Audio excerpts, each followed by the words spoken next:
வணக்கம் நண்பர்களே, முக்கியமான டாப்பிக்கை இந்த பதிவில் பார்க்க போகிறோம். ஃபர்ஸ்ட் டாபிக், இந்த திருப்பரங்குன்றம் இஷ்யூக்கு பிறகு பாஜகவினர் பொதுமக்கள்கிட்ட ஒரு விஷயத்தை ஷேர் பண்ணுறாங்க. நம்ம நாடு சுதந்திரம் அடைஞ்சிருச்சு. சுதந்திரம் அடைஞ்சு 75 வருடங்கள் தாண்டிருச்சு. இந்தியன் கான்ஸ்டிடியூஷன் நம்ம நாட்டை வழி நடத்துகிறது. நம்ம நாட்டு மக்களுக்கு நம்ம இந்திய அரசியலமைப்பு சட்டம் பல உரிமைகளை வழங்கியிருக்கு. அந்த உரிமைகள் ப்ராப்பராக கிடைக்கல அப்படின்னா நம்ம கோர்ட்டுக்கு போய் நியாயத்தை வாங்குகிறோம். இவ்வளவு வாய்ப்புகள் இப்போ நமக்கு இருக்குது. இவ்வளவு வாய்ப்புகள் இருந்தும் நீதிமன்றத்துடைய அனுமதி கிடைச்சும் கார்த்திகை தீபத்தூணில் தீபம் ஏற்றப்படலை. இந்த வாட்டி மலை உச்சியில் தீபம் ஏற்றப்படலையில கேட்டால் என்ன சொல்கிறாங்க? கவர்மெண்ட்டு மத நல்லிணக்கம் கெட்டு போகும் அப்படின்னு சொல்லிட்டு ஒரு காரணம் சொல்கிறாங்க. இப்போவே இப்படின்னா இன்னும் 100 வருடத்துக்கு முன்பாக நிலைமை என்னவாக இருந்திருக்கும்? பிரிட்டிஷ் பீரியடில் என்னவாக இருந்திருக்கும்? முகலாயர்களுடைய படையெடுப்பின் போது ஹிந்து மக்களுடைய அந்த உரிமைகள்லாம் பார்த்தீங்கன்னா எப்படி கேள்விக்குறியாக இருந்திருக்கும்? பிரிட்டிஷ் பீரியடில் மக்களுடைய உரிமைகள் எப்படி கேள்விக்குறியாக இருந்திருக்கும் அப்படின்னு சொல்லிட்டு பாஜகவினர் கொஸ்டின் கேட்குறாங்க. இன்னைக்கு சோசியல் மீடியா காலத்தில் இருக்கோம். இந்த சோசியல் மீடியா காலத்திலேயே தீபத்தூணை நில அளவைக்கல் அப்படின்னு சொல்லிட்டு திராவிடியன் ஸ்டாக்ஸு சொல்லிட்டு இருக்காங்க. அதில் எவ்வளவோ ஆதாரம் இருக்குது, அது தீபத்தூண் தான் அப்படிங்கிறத ப்ரூவ் பண்ணுறதுக்கு பல எவிடன்ஸை பாஜகவினர் நாங்கள் சப்மிட் பண்ணிக்கிட்டு தான் இருக்கோம். உதாரணத்துக்கு டாப் வியூ புகைப்படம் நேற்று வெளிவந்துச்சுல, இன்டர்லாக்கிங் சிஸ்டம், குழி இப்படி இருக்குது.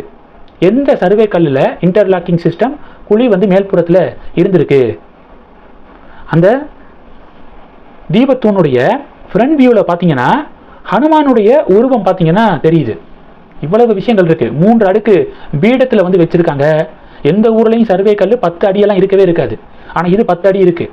ஏன்னா அது தீபத்தூணு. தமிழகத்தில் பல்வேறு பகுதிகளில் இருக்கக்கூடிய கோவில்களில் தீபத்தூண் எப்படியெல்லாம் இருக்குது அப்படின்னு சொல்லிட்டு புகைப்படம் எடுத்து பாஜகவினர் ஷேர் பண்ணிக்கிருக்காங்க. மலை உச்சியில் இருக்கக்கூடிய தீபத்தூண் மாதிரி தான் தமிழகத்தில் பரவலாக பல பகுதிகளில் இருக்குது. இவ்வளவு எவிடன்ஸ் இருந்தும் இது பார்த்தீங்கன்னா நில அளவைக்கல் அப்படின்னு சொல்லிட்டு சர்வசாதாரணமாக சொல்கிறாங்க திராவிடியன் ஸ்டாக்ஸு. சோசியல் மீடியா காலத்திலே இப்படின்னா 50 வருஷத்துக்கு முன்னாடி சமூக வலைதளமே இல்லாதப்ப எப்படியெல்லாம் போய் சொல்லியிருப்பாங்க? திராவிடத்தை திணிக்க என்னென்னலாம் கதை கட்டி விட்டுருப்பாங்க அப்படின்னு சொல்லிட்டு பாஜகவினர் சொல்கிறாங்க. ஸோ இப்போ இந்த டாப்பிக்கில் பாஜக திமுக இடையே பெரிய பஞ்சாயத்து சோசியல் மீடியாவில் நடக்குது. இது ஃபஸ்ட்டு. ரெண்டாவது டாபிக், உச்ச நீதிமன்றம் அதிரடி அப்படிங்கிறது ரெண்டாவது. நில அபகரிப்பு தொடர்பான ஒரு வழக்கில் இருந்து தன்னை விடுவிக்கணும் அப்படின்னு சொல்லிட்டு மு.க. அழகிரி அவர்கள் சுப்ரீம் கோர்ட்டை அப்ரோச் பண்ணியிருக்காரு.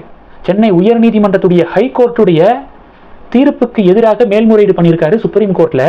இந்த கேஸில் இருந்து என்னை விடுவிக்கணும், இந்த கேஸில் என்னுடைய பேரை தவறுதலாக ஆட் பண்ணிட்டாங்க, என்னை விடுவிங்க அப்படின்னு சொல்லிட்டு டெல்லிக்கு போயிருக்காரு.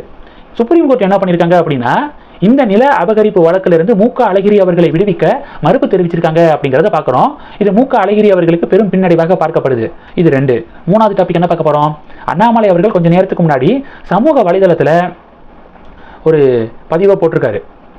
என்னன்னா, சமீபத்தில் தான் KN நேரு இருக்காருல்ல, நகராட்சி நிர்வாகம் மற்றும் குடிநீர் வழங்கல் துறை மினிஸ்டர் KN நேரு அவர்களுக்கு எதிராக இடி ஒரு புகாரை முன் வச்சிருந்தாங்க. என்னன்னா, அவருடைய டிபார்ட்மெண்ட்டுக்கு கீழே வேலைவாய்ப்பில் பல்வேறு போஸ்டிங்ஸ் பார்த்தீங்கன்னா பணம் வாங்கி போடப்பட்டிருக்கு. ஒரு போஸ்டிங்க்கு 20 லட்சத்திலிருந்து 30 லட்சம் வரைக்கும் வாங்கிட்டு பணி நியமனம் செய்யப்பட்டிருக்கு. கிட்டத்தட்ட 888 கோடி ரூபாய் அளவுக்கு ஸ்கேம் நடந்திருக்கு அப்படின்னு இடி ஒரு 2 மாதத்துக்கு முன்னாடி சொல்லியிருந்தாங்க. இப்போ அதே இடி தமிழக டிஜிபிக்கு கடிதம் எழுதியிருக்காங்க. அதில் KN நேரு அவர்கள் மீது FIR ரெஜிஸ்டர் பண்ணணும். ஏன்னா நகர்ப்புற வளர்ச்சி திட்டங்கள் சார்ந்த ஒப்பந்தங்கள் இருக்குல்ல, அதாவது KN நேரு அவர்களுடைய டிபார்ட்மெண்ட் சார்ந்த ஒப்பந்தங்களில் ஒரு கான்ட்ராக்டோட மதிப்புனா அந்த மதிப்பில் 7.5%லேருந்து 10% வரைக்கும் பிரைப்ஸாகவும் ஃபண்டாகவும் பார்த்தீங்கன்னா அவருக்கு கமிஷன் லஞ்சம் மாதிரி போயிருக்கு. ஒரு கான்ட்ராக்டுக்கு 7.5%லேருந்து அந்த மதிப்பில் 7.5%லேருந்து 10%. இது மாதிரி அவருடைய டிபார்ட்மெண்ட்டுக்கு கீழே போடப்பட்ட கான்ட்ராக்ட்ஸ் முழுவதும் இது மாதிரியான கமிஷன் நடந்திருக்கு.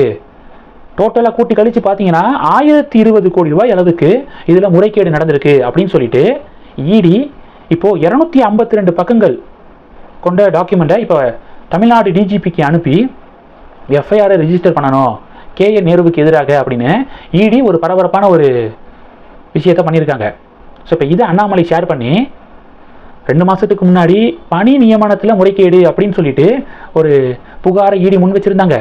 அது முடிகிறதுக்குள்ளே டிபார்ட்மெண்ட் கான்ட்ராக்ட்ஸில் ஃபண்டு பிரைபா கமிஷன் வந்து நிறையா அவருக்கு போயிருக்கு அப்படின்னு சொல்லிட்டு இப்போது இடி சொல்கிறாங்க.